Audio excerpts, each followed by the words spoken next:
Welcome back to Awakened Entrepreneur Evolution. The guest I have today for you is such a special treat.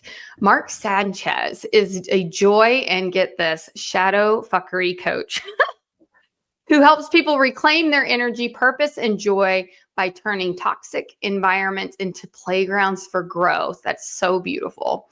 With 20 years in hospitality, he knows what it's like to feel stuck in toxic environments.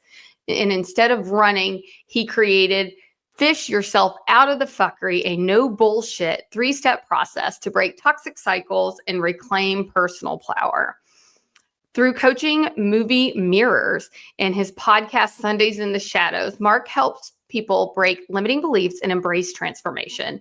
His mix of humor and deep shadow work makes personal growth engaging and exciting. In Mark's famous phrase, nobody's coming to save you. I love that. It's up to you to learn how to fish yourself out of the fuckery. Talk about fuckery. How was that intro? Hi, Mark. How are you? I'm doing great. It's so funny when you hear somebody else like say the things that you typically say. Yeah. So I love what you do. I'm all about shadow work, and I think it's so beautiful in the spiritual community, especially, this podcast is called Awakened Entrepreneur Evolution. So it's about all of us coming into our power, right? But it's not love and light all the time, is it? No, it is not love and light. No matter what people tell you, they tell you that shit all the time. And so that's why I decided to dive into this type of work.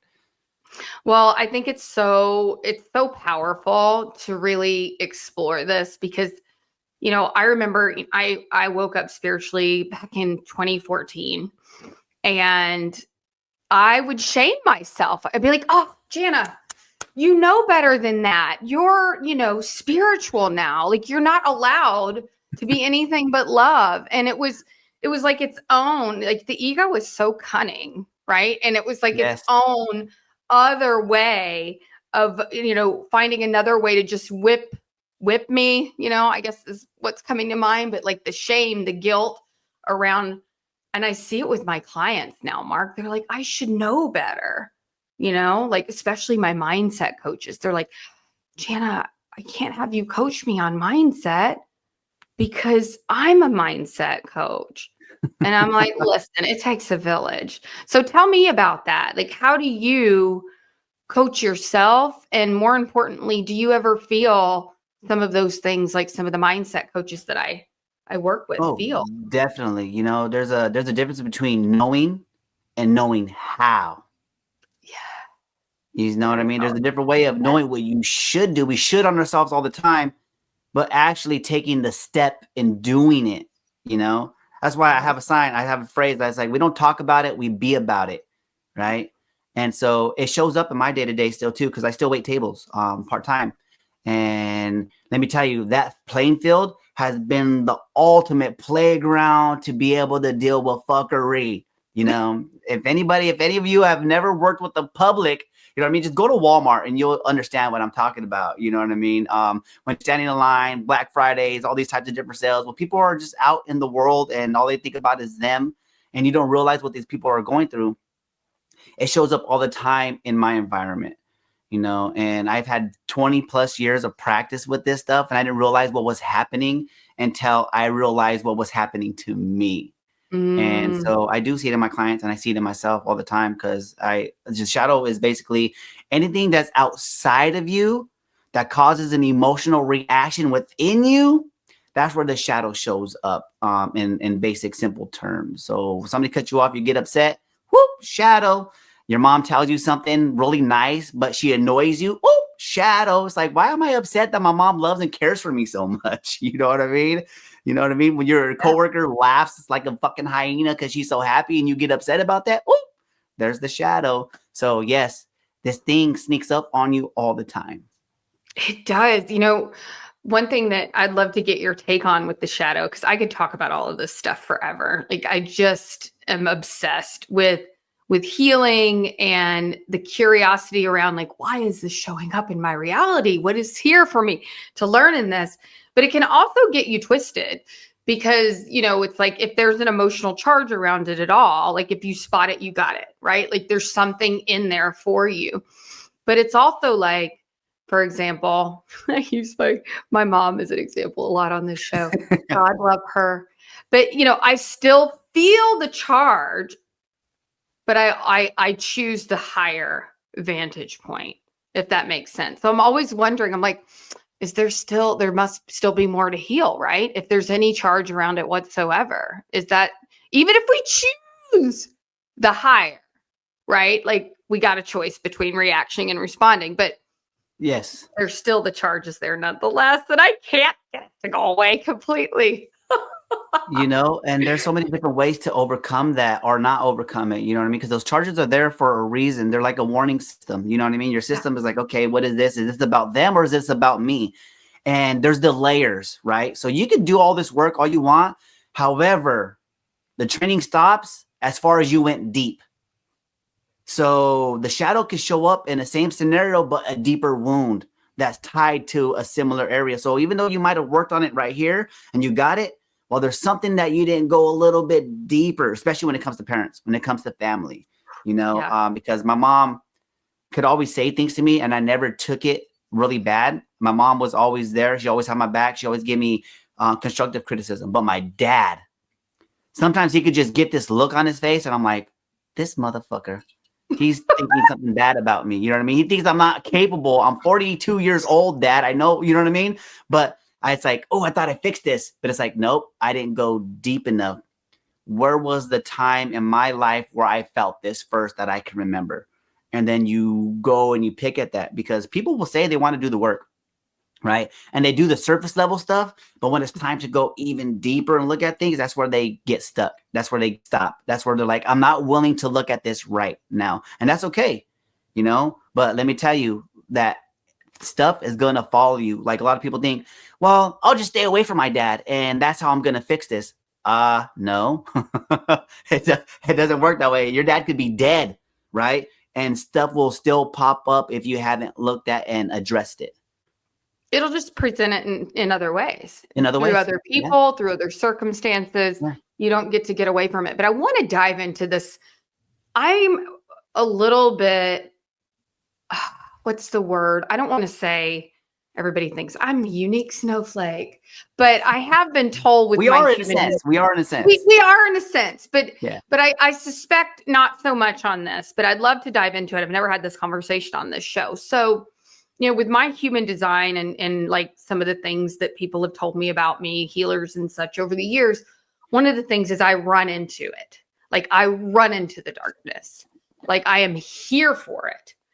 And so sometimes I feel a little bit like when people are like, they're afraid of it or they shy away from it, there's a part of me that goes, am I ever doing that? Like, is it, are there some people that really are just here to do that kind of work because it doesn't scare me? Or am I kidding myself and I don't even know it? Because that's a possibility too. So, so it's like, I often, whenever somebody says that is the thought I have. I'm like, is it, and like I said, people have told me that is the case with me. That is part of my way, I'm a trailblazer of like, let's just get to it. But it, it also makes me wonder because I can't, Mark, is my point. I don't see the point in not addressing it. Like, I don't see how to possibly not go in and see whatever needs to be seen. Do you find that there's other people that way, or do you feel like there's more to it than that? There's a lot, because it depends on what our coping mechanisms are. It depends on how we keep ourselves safe. Some people feel safe running into the danger. People feel great when they don't know what's going to happen. It's just like one of those things, you know what I mean? They're like the unstability, it's like staying in a toxic relationship. It's not that you enjoy it, but it's familiar. You know what I mean? You like having all these different things and trying to figure it out. And if your brain's not filled and it's not running on, and like, if you can't stay calm, like being calm is more detrimental to your health, in a sense, your ego's telling you, than actually staying busy versus productive, So it's like somebody would say, oh, I love working, right? Like, I do this, I work hard so I can play hard. In reality, they really don't like working. They don't like sitting with themselves because they don't know what to do with themselves while they're not doing anything, right? Or work keeps them safe. Work keeps them from their problems at home. Work keeps them from thinking about their dad that used to bug them all the time, you know? And they create this idea in their head that, oh, I got to work. As long as I'm working, I have no time for nothing else. I was one of those. You know what I mean? So I used to tell myself, oh, I love this. You know what I mean? I love to come to work. I'll come to work when I'm sick. I'll come to work when I'm injured. I don't know. I can't tell how you guys don't like coming here. You know what I mean? Something's wrong with you. Well, maybe what was I running and hiding from? Like, when we run towards something, what are we actually running from? You know? Good point. Sometimes when I got into the personal development, I wanted to soak it all in, right? I was in the, oh, let's just soak it all in. Let me learn everything. But if you're constantly learning, you have no room for application. Mm-hmm. You know what I mean? And sometimes we run into things not knowing how to do it, and then you're knocked back 20 spaces. If I would have just walked up to the fire slowly and created a plan, well, then things might have ran a little bit more smoothly. But sometimes not having the plan, we set ourselves up for failure to begin with, if that makes sense. It does. I mean, it's the paradox, right? That I continuously find in spirituality, in this reality that we're in, of like, you know, it's like the yin and the yang, and, you know, running straight in, like I'm talking about. I mean, there's obviously another little part of me that's like, Jana, yeah, don't totally kid yourself on that. There is more to it, you know, and just the mere fact, like you said, that you're just like, let's go. It means that there's another something else that you're running away from. And that's a really good point, because and it's okay. Subtle nuances, you know? It's like, you know what I mean? Sometimes you have to be prepared for certain situations. People like me, and I think you might be the same way, is that we think we're ready right now. You know what I mean? Oh, we got this. And then you jump in and you're like, oh shit, I skipped steps 1 and 2. I didn't lay the foundation down. No wonder why I got hit and I fell hard. You know what I mean? Like, I didn't get good at baseball the first time I was playing. Like, I had natural talent, but when I was coached, oh my God, I got so much better. I thought I was good here, but then I went and did this for, let's just say, 4 months playing on a team. I increased my abilities. You know what I mean? Sure. It's like all the meditations I've done over the years with the mother wound and some of these deeper, you know, and then you do it with somebody else, and they virtually take you through the same process that you do, but you go so much deeper. And I think it's beautiful, and it's a testament to like how connected we really are. And then it does, when I say it takes a village, it really does, because a coach told me a while back, and it stuck with me, you know, the salad dressing cannot see the recipe on the outside of the bottle. No, it can't. I use that term all the time. Like, I can't see my own label from the inside of the bottle. I need somebody from the outside to be able to say, hey, this is what I can't see that you can't see. It's like a blind spot when you're in the car, right? Like, sometimes you try to turn, and I think I trust my mirror so much. However, sometimes that mirror can't get everything. So what I have to do, I have to turn my head to make sure sometimes, because, or if my window's down, I can hear the car coming. I can't see it, but I can hear it. That's why I have ears. That's why I have eyes. I've got the mirrors, but I also got a neck that I can turn to make sure, right?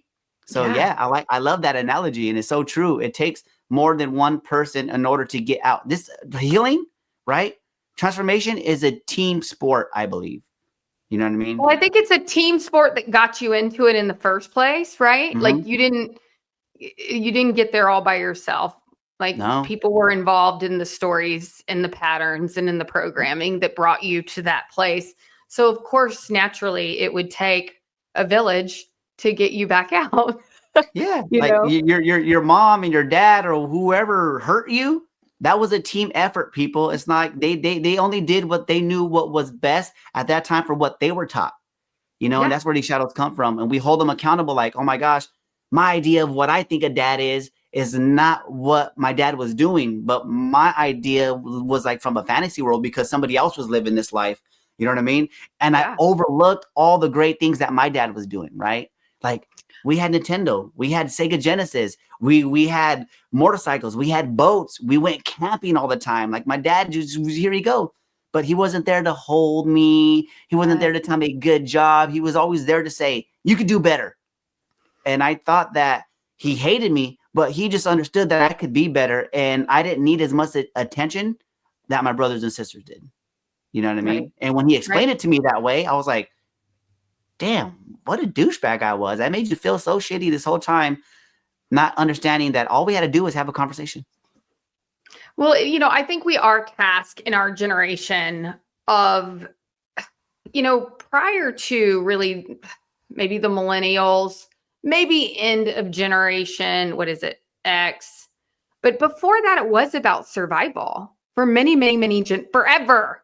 Right. And so it really wasn't until our parents' generation that they actually weren't really thinking about that anymore. But they were raised by people that were. Yes. Raised by people that probably missed a meal here and there. And so, Yes. we are tasked as the first real generation of people that can lead with more emotional intelligence because we have the capacity and the space to do so. Whereas our parents' generation, because they were raised by sort of that fight or flight mentality that's been running on, since the dawn of humanity, that now we kind of can sit back and have the luxury of healing, I guess is what I'm trying to say. Whereas, my grandmother would be like, get on with it. Okay, you're good. Yeah. Keep moving. You know? Like somebody called me I was watching I was listening to my friend's podcast the other day, and one of the daughters came home, was like, they call me a stupid fat loser, right? And the mom was like, well, were you being a stupid fat loser? Yeah, well then stop being a stupid fat loser. And you're like, oh my gosh, like our parents talk to us like this, like how forbid they do that nowadays. And we thought words don't hurt, right? How many times have you heard that word? Sticks and stones may break my bones, but words can never hurt me. Not realizing that words were more dangerous than the sticks and mother loving stones. For sure. My favorite that I never ever said to my kids, but gosh, the program runs deep. There's times where I had to and stop myself, and that is because I said so. Yeah. Oh, that's a good one. Because I said so. There's nothing to back it up, but because I said so. And so that one used to drive me nuts, being the seeker that I am. I'd be like, nope, that's not good enough. I'm gonna need more out of you than that. But it's taught me, and I think this is such a beautiful part of healing, is it's taught me about the type of mom I want to be. It's taught me about why I validate my kids' feelings. Even if I don't understand them or agree, they're still valid. And so I think if there's anything, if anybody's listening right now and they're thinking about what does healing do for me? It brings awareness to things that maybe you want to do differently than that was done to you. And then you can move forward. And then when they say breaking, generational things, I mean, that's how it's done, is cultivating that awareness and making it conscious and then consciously choosing differently, even though it is exhausting. Yeah. Because it's not sometimes easy, people. It's really you not. I want to shut it down, be like, because I said so, the end. But it's like, no, Jana, let's navigate this. I know you're exhausted right now and just all you want to do is go to sleep, but no, ask the questions, hold space. So, but it breaks, like you were saying, toxic cycles. I mean, that's how they're broken, right? And that's the easier route, just because I said so, no explanation. You know what I mean? Just because I said so. And I see this. So you touched on a thing, because I said so. And I've always been a questioner, right? At church, right? When I was learning about the Egyptian pyramids, like, you're gonna tell me people built this shit like this? That is not, the math's not mathing in my head. Like, doesn't make sense to me, right? I was always that kid asking questions. And even to this day, like when I first got into this realm, I knew nothing, right? I was overweight. I got my weight under control. And once I got my weight under control, because I was the one that put myself in the way, it wasn't McDonald's fault, right? McDonald's didn't make me stop. I mean, they did everything in their power to make me stop and watch and eat, but I'm the one that actually put it in my mouth, right? When I stopped blaming them for that, well, if there wasn't so much fast food on every corner, well, then I wouldn't be so fat. Well, if I just didn't stop at every fast food on the way, right, and I could pick the more healthier that was a little harder to get to, I had to do a little more effort, right? And then my spirituality kicked in. After I did that, I went to Sin City and my spirituality kicked in. Think that I found my soul in Sin City. That's crazy. And then I got introduced to all kinds of other concepts and ideas. And then you start getting around these spiritual gurus and these spiritual people that have been doing the work for so long. But I recognize something because they would say certain things like that. Well, because this is just the way it is. It's like, might have been that way for our ancestors, but we're in a different fucking world today. Like, what do you mean? And I would question. People wouldn't question, but I was questioning. Like, you're not going to heal if you keep questioning. It's like, we're probably not going to heal if we keep utilizing old tools in a new realm. It's like psychology. Like, don't get me wrong, psychology back in the 1500s, it got people where they need to go, but we're a new human being today. So maybe we might need to update these processes. You see what I'm saying? But that same pattern that people took, even though they did the work, there was something deeper, because when they would say, well, this is just the way it is, this is how we do it, and this is what's worked up to this point, it's like, wow, there's something inside of you that you haven't really touched yet. And maybe we should bring that up a little bit, because once again, there's that old cycle pattern. Somebody thinks that they made it to the next level, but in reality, they made it to the next level, but there was another deeper level down here that they need to get to, and it shows up in their spiritual work. For sure. I mean, one that's always bugged me was, especially like, it sounded like a lot of people's stories. Maybe it was just where my consciousness was at that point, but they would tell their stories of like transformation in like 2015, 2016, 2017. And it would be like, and then I woke up, the end.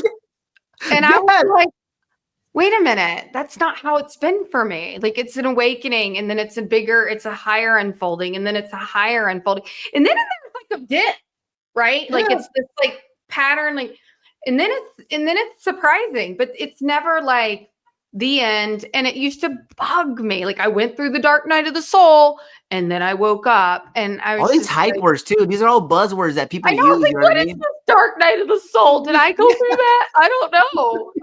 Am I not there yet? Like, do I need to suffer in order to heal? That's another one that I think is outdated. I truly do. I don't think everybody needs to learn from harsh moments anymore. You know what I mean? A lot of us still do, because we're conditioning. Like, oh, in order to have a great life, you have to work really hard and you have to suffer, because that's what we do. If you want to heal, you really have to go through this. It's like, wait a minute. What if I had I think there's this I was reading a book somewhere, and I don't know if it was through Mind Valley or if it was a Vision Lokiana at Tommy, but there's like Kensho moments and there's Satori moments. A Kensho moment is where you learn through like a bad experience. Either your mom dies, or you did something stupid, you shouldn't, and you broke your leg. You learn from a painful experience, right? You were addicted to drugs. You learn from a painful experience. But then there's moments where you learn from just like a aha moment. Like, you just like a thought popped into your head and you took action upon this thought. Like, where did that come from? Like, you know what I mean? You were watching a movie and something just inspired you to change your life. Like, you didn't have to go through what people go through in order to change. You could have these amazing awakenings just like out of nowhere, because your consciousness is open to it. Now you have the opportunity to either act on it, inspired action, and or just leave it in your head as a thought. You know what I'm saying? Like, having this conversation. When you messaged me and you sent me the list of what was necessary in order to be on this show, right? And I was like, check, check, check, check. Ooh, you know what? This one doesn't apply to me at this moment right now. But I am so I feel so grateful, so joyful. I feel so successful right now for who I am. And I thought about it in my head, right? The shadow was like, just make it up. Just pretend. Fake it till you make it. But it's like, wait a minute, I'm not being authentic to myself. I'm going to tell her how I feel about this area. And this is where I'm not so successful by looking at what the requirements were.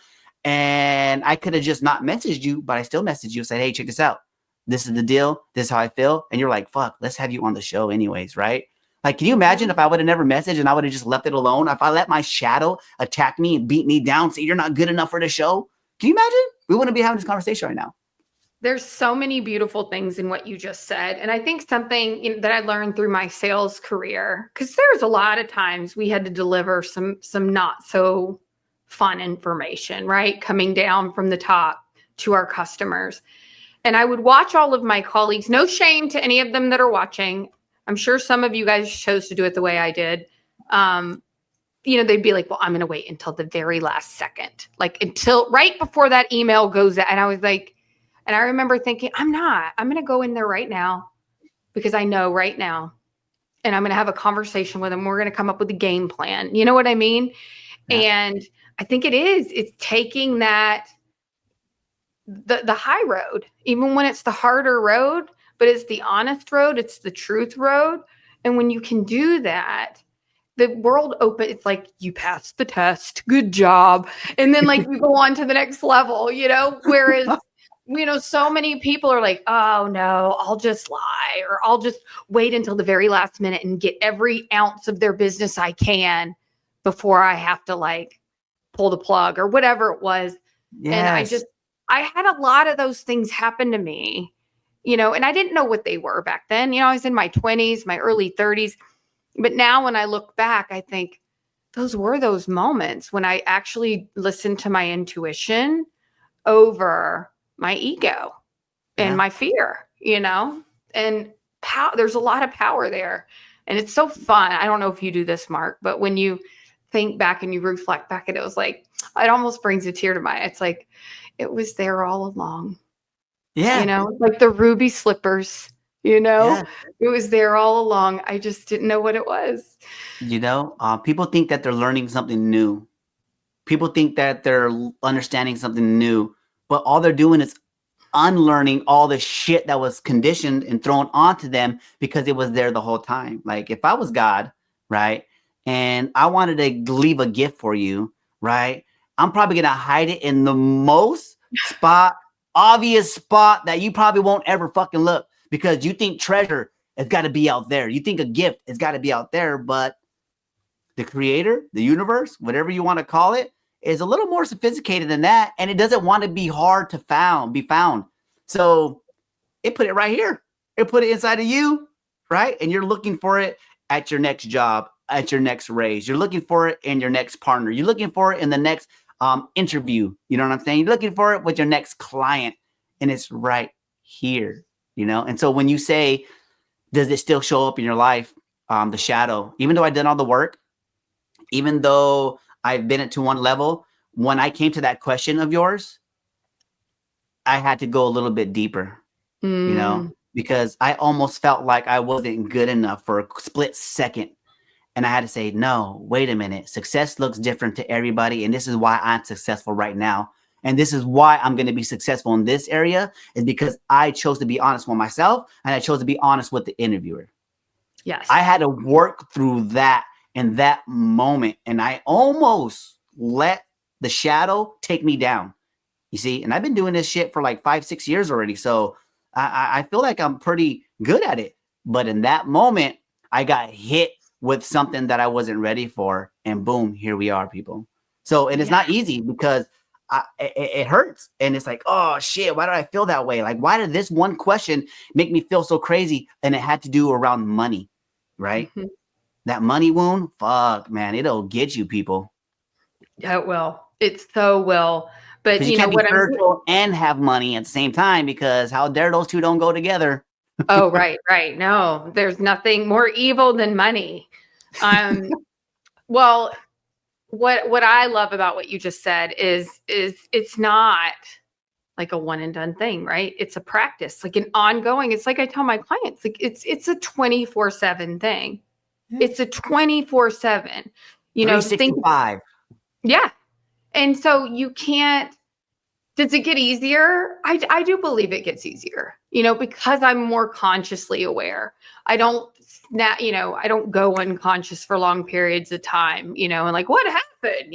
Like some people will be like, and I ate the whole bag of potato chips, I don't. At what point did you not notice that you were full?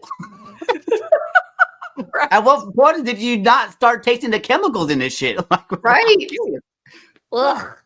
Well, and it's just, I think it just goes to show, though, that we aren't ever done. And so if you're looking for a day when you can be like, get the gold star, that's not what this is about. It's about, continuously staying as conscious as you can, so that you can make the soul choice, and not the little you choice.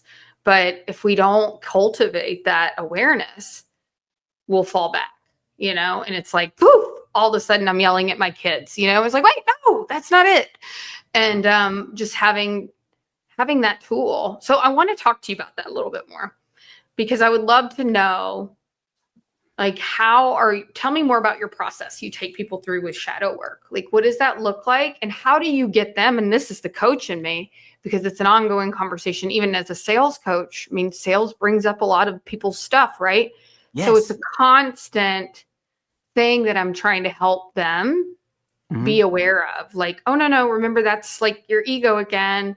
We talk about, like, how do you take people through the shadow work and then make it part of who they are every day? Yeah. So in the beginning, I said the shadow is anything that creates an emotional reaction inside of you, right? So I have people just become aware of that. Where in my day, right? I call this recognizing the chaos. You see, where in your day did you recognize that you got tensed or something pissed you off or something set you off, didn't rub you the right way, right? Just noticing that. It's very simple and easy. Like, this shit is really simple and easy. You got a lot of people that try to give it all kinds of technical terms, and it's like, what? No. If you feel some type of way, if I come into a conversation with you, or if you're listening to this right now and we're striking chords in you, you're like, fuck those people. They don't know what it's like. Okay. Yeah. You know what I mean? Because a lot of people think that. They think because we've been through the work that we don't know what their life is like. You know what I mean? Right. Well, we haven't They don't get, everything. I'm the snowflake that's totally different. Mine is so much different and you don't understand. Okay. You're making all these fucking excuses because, well, that's the shadow. Right. And so I take them, I just have them recognize that. And you'll be surprised how many people don't recognize it because they're just eating the potato chips, right? Like you said, and they don't notice that this is happening. They're so used to feeling this way that they don't know that there's another way to feel. And so I have to bring their attention to it. When this person pisses you off, I want to know, what does it feel like and where do you feel it in your body, right? This is what we do, right? And then the second step is, okay, now we're going to start reclaiming some of this power back, right? We're going to start reclaiming some of this power back. And how do we do that? Well, next time somebody makes you upset. So if somebody says something to you in a way that you don't like, and then you fire back like, fuck you, I know what I'm doing. This is my job. I've been doing it forever. That was me, right? I want you to just respond differently. Take 10 seconds to listen to what this person is saying. Listen to what they're saying. You don't know what they're going through and you don't know what they were taught, right? So when you could sit there and you're going to reclaim your power back by not firing back, you're going to actually listen. And then you're going to think to yourself, do I really want to say what I'm going to say? Because if what I'm going to say is going to make it throw more fuel on the fire, or, you know what I mean? So is it really them or is it me? Are they really being rude or am I just being sensitive? You know what I'm saying? But you got to give yourself enough time to even be able, you can't, there's the moment where you don't run into the fire, like you said, right? It's one of the moments where you don't run into the fucking fire with your sword and your shield, and it's really not even a battle. You created that battle in your head. But the only way to know that is if you take enough time. So we don't play checkers anymore. We're playing chess, right? And chess is calculated.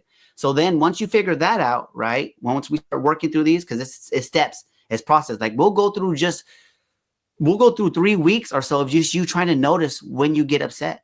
You know what I mean? And I use movies for this. This is a good one. So people, if you don't want to look at your life, I want you to watch a movie and watch what characters set you off emotionally. Right? Because a lot of times you can't recognize your own shit, but you can recognize it somewhere else.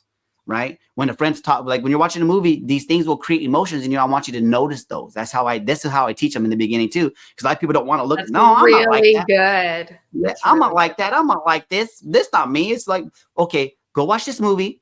And I want you to pay attention to how it feels and write down these significant moments. And we'll come back to that. Right? And then we start learning that way. Right? So then once you set your boundaries, once you start reclaiming your power, then we reframe the scenarios and the situations, right? So when I go to work now, the shitty tipper that I thought tipped me shitty, well, was it because I didn't give the greatest service and I made him feel like that? I didn't realize I was the problem a lot of the times. And my attitude on my face, what do you want? What do you need? You want another Coke? Well, that might have had something to do with it. You know what I mean? I didn't know that maybe this was their only week with their family that they could afford to come out and they could only afford to eat. They couldn't afford to tip. Who am I to judge them for that? And why am I upset? I shouldn't be the one so dependent on their $5. If $5 is going to make or break me, I need to do something else with my life. That's not their fault. That's my life. And I'm not utilizing my funds properly. Right. So you start to reframe the scenarios and situations to where you become unfuckwittable. You know what I'm saying? The idea is you're never going to not be triggered anymore, but it's learning how to turn these triggers, right, into transformational moments. Ooh, that's good. And we go through this process, this step, and then we just rinse and repeat for every scenario of your life. It's really that simple, right? It's really that simple. Recognize, reclaim, reframe. Basic, simple. Well, I call it flip the fuckery, right? Because it's just my Yeah. wording. You know what I mean? We put some fancy label on it. We're like, ooh, I like that. I'm going to flip the fuckery today. You see what I'm saying? It's nothing new. It's just helping you understand it from a different perspective. And that's what we do as coaches is we take basic concepts and ideas and break it down in ways that people could understand and feel it. You know what I mean? So people don't buy into the things that I'm selling. They buy into how I help them feel and how I get them from point A to point B. And there's so many people out there that could do this, people. And if I'm not the right one for you, guess what I do? I go help you find the one that's going to be able to do that. You know what I mean? Like, oh man, I know this wonderful lady over here that I was just on a podcast with, and she does XYZ. Jenna, you might want to go speak to her. Tell her Mark sent you. Which is so beautiful because I think we're stepping into, we haven't talked a lot about the energy. We may have to have you back, Mark, and we'll talk more about like where I we're headed. know. My bad. We can talk forever on this stuff. I mean, seriously, it's just so lovely to talk to people that can really have this conversation. Hence why I started this podcast, right? So I believe you just struck something in me with the whole, like, it's a team effort, right? We've talked about that. And it's collaboration. Yes. Because the energy we're moving into is more of that collaborative space. And so I love that you said that because it's honoring your truth, it's honoring their truth, and it's supporting somebody else. And imagine if we all just operated from the sense of knowing deep down that we're all connected, that we're all one. And just like how quickly that would transform things. You know, it's like with sales. I'm like, you're not doing something to someone. You're doing something for someone and helping them make a decision that they already desire to make. So the moment that you make this about you and the money, you've lost because you're there to serve. And when you do it in that way, that's where the magic is. And so your job more than anything isn't to say it right or to push them or anything. It's to stay out of your own way so that you can fully demonstrate how much you care about that person. And, you know, I know it's easier said than done to people, but it really is. It's the simple things, not easy, but the simple things that make such a big difference. Big time. One thing I wanted to ask you about. Yeah, go ahead. Oh, just real quick. When I stopped working for tips, I started working to create experiences for people that were going to be more joyful, inspirational, and more energetic. My life changed. So when you said that, right? When I stopped working for the money, I started chasing it. I started saying, I want these people to leave my presence 5% more joyful, 5% more energetic. Oh my gosh, it changed. So what's the next question? You reminded me of that. No, I mean, I don't even know if I can open this can of worms, but one thing that I have noticed is it can, you know, with your process, I do something very similar. But have you ever had it where you're doing it with somebody else who's also very consciously aware? Because all of a sudden it's like, oh, I don't know what is mine. You said this, but it mirrored back to me. And I projected that, which is actually your mirror of me projecting. And it's almost like, wait a minute. It starts to go. So I would love to know if you have worked any of that out, because I have had those conversations and it's almost like, and it is true, but it does start to beg the question of like, what really is actually mine, if anything at all, and what is actually the other person's? Because when you're projecting and then owning and then mirroring and then owning and understanding all that entails, it gets really gray. Yeah, does that make sense? For that reason, I don't take on clients that I have any prior communication with. Really, that makes sense. You know what I mean? Like I have like coached some of my coworkers, but I make sure that I don't have any. I don't like to be biased in certain scenarios and certain things, and so I don't do family. I don't do any of that kind of stuff, right? But when I get with somebody, I have to make sure I'm clear enough. So I have a process where I clear myself, because sometimes I'll go into my coaching where I'm just the vessel, you know? Yes. It's like when I write music and I'm just the vessel that the music wants to come through, right? These ideas come from my higher self. And so I do a process that takes me away from Mark as an individual, and I step into my higher self.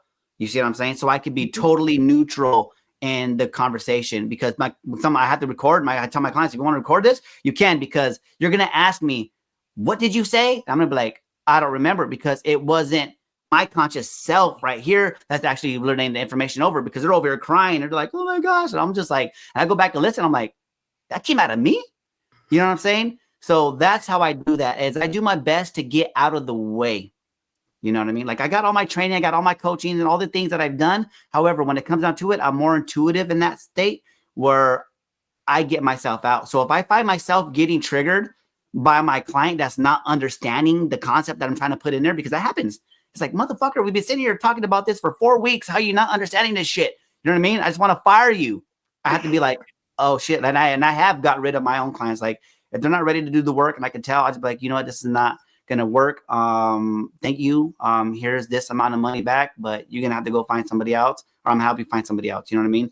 But I know if I'm starting to feel that way, I'm not totally in my my higher self, in a sense. You know what I mean? I haven't got out of the way enough to allow spirit, to allow God, to allow the universe to work through me. You see what I'm saying? Because I don't do this shit for people. Like, a lot of people think like, oh, I helped so-and-so. It's like, no, you didn't. You co-collaborated with the universe to help them see shit that was already there. That's what we do.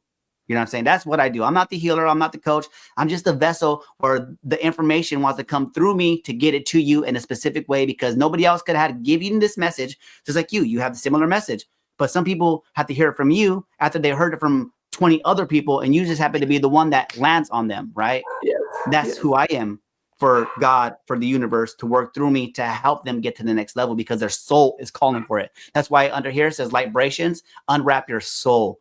And that's where we get to that level. You know what I mean? But we can't start there with some of these clients, because you gradually got to bring them like this, because they don't recognize. Sometimes you got to go at the basic levels, right? Of understanding, oh, your thoughts become things, right? Your limiting beliefs, your programming. We got to take them out of the programming so then they can start stepping into these things. And my programming steps in at those moments when I'm getting irritated or when I'm getting too involved in their shit. Okay, I'm not out of my way. Does that answer?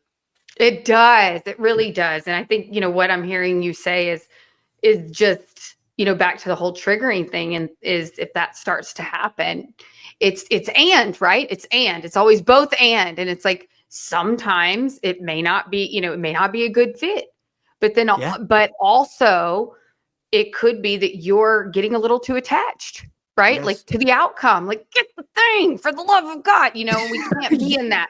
But the best thing, especially, as your coaching practice grows, and, anybody else that's listening, is when you are out of the way, it's energy. Well, I guess I shouldn't say this for everybody. For me as a generator, it's energizing. So that's how I know. That's one of the biggest. Oh yeah, I'm not surprised. So, that's when I know, like, I'm holding on too tightly or trying to do too much, is when I am trying to do it with my human and not with my divine. And so I love that sort of way of thinking of it, because see, there's just another little moment that I just had of like, I do it in other ways. Jana, notice it when you're trying too hard here, because that's your little human again doing the, I'm not good enough, safe enough, whatever enough, unless this person gets whatever I need them to get. And it's that ego thing again. So I think for a lot of us, it is that depleting energy of, what I used to feel building my business, right? Like, what do I need to get that? Whereas now I just feel it with certain clients, and it's again, like pulling back, seeing it for what it is and doing the inner work, because otherwise it will just deplete you, Like, why am I so invested in, well, one, because we want to make sure we're the best coach, right? We want to make sure that we get because we care. It comes from a good place, people. But you know what I mean? We have an hour with each other once a week. This transformation happens not here. It happens when you go out into the world and you apply the shit we talked about. And that's on you, Bobby. That's not on me. That's on you, Jane. Not on me. I gave you the tools. I helped you. And so when you come back, did you apply them? No. Okay. You know what I'm saying? Why am I taking that personally? Right? Why am I taking that personally? The 4 agreements. Why am I taking that personal? Not personal. It just doesn't mean that I suck. It just means that this person is not holding up their part of the deal. You know what I mean? Because this is a contract. So this is powerful. co-collaboration. We're helping. You know what I mean? I give you the tools. You go build. You're like you're leasing the tools. You're leasing the inspiration and the joyfulness, and I'm helping you construct these ideas and put them into practical steps. But I can't make you build it. I can't go out into the world, hold your hand, and be like, "I'm your mommy." You know what I mean? Like, Well, it's like I tell my clients, I'm teaching you to fish. I can't fish for you. Like I can't come in there and like fish for you. I'm teaching my saying is, right? Nobody's coming to save you. It's up to you to learn how to fish yourself out of the fuckery. Fish yourself out. You see that? Fish yourself out. Right? Oh, that's good. Well, that's full circle right there. Okay. So tell everybody where they can find you. And I know you brought something for our audience. So please share. Yes. So I'm most active on Instagram, right? Mark_my_magnificence. That's where I choose one platform. I want to do all the platforms, but logically, I know I got to start one spot and then I branch out, right? Because I had to learn that. It's like, no, I could do it all. That's my shadow showing, like, you got this, right? So Instagram. And what I did is I put together a mini course. That's what I did. I was like, oh, shit, what did I put together? I got so many things in my brain, so many projects that I'm working on. I had to remember which one did I bring to here today. So I put together like a 3-minute mini course that's going to help you recognize the chaos, right? It's going to help you reclaim your power back. And it's going to help you flip the fuckery. I shit you not. I think each video in this little mini course is like 1minute and 30 seconds.